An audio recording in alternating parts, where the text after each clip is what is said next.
Тука ве повикав сите да не дојде до недоразбирање, додека ме гледате мене, значи ќе постоиме, а јас без вас не одам никаде. Тоа е најважно и нема ништо друго. Највисоко оценета институција е специјалното јавно обвинителство, може се да не постои, ама ние ќе постоиме. Да сме живи и здрави.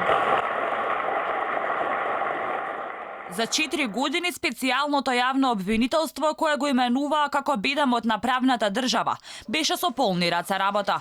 Имаа помпезни и драматични пресконференции. Отворија над 40 случаи, а затворија само 3, од кои едниот е загубен. Чарливите ангели од Македонија, Трио Фантастико, храбрите дами кои истражуваат корупцијата, беа само дел од прекарите на специјалните обвинителки Катица Јанева, Ленче Ристовска и Фатиме Фетај, во кои се крстеа шарените револуционери, се палеа бакли во нивно име, се печатеа маички кои станаа предпознатли в стритвер. Како течеа годините, така и се зголемуваше персонализацијата на СЈО со Јанева.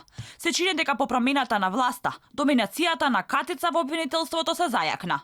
Таа речи се стана незаменлива. Поддршка добиваше од властите која нарекуваа синоним за враќање на правната држава.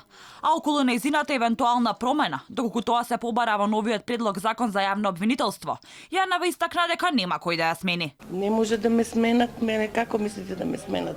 Со законот. Со кој закон? Со законот за јавно. Таму не пише во законот, нема персонални решенија.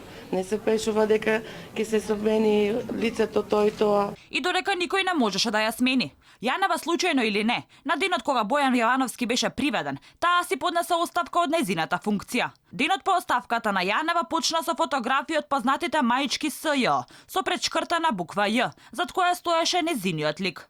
Таа подолго време беше пречка во преговорите меѓу СРСМ и ВМРО ДПМН, за да се постигне консензус за законот за јавно обвинителство, со кој трајно требаше да се реши статусот на специјалното јавно обвинителство.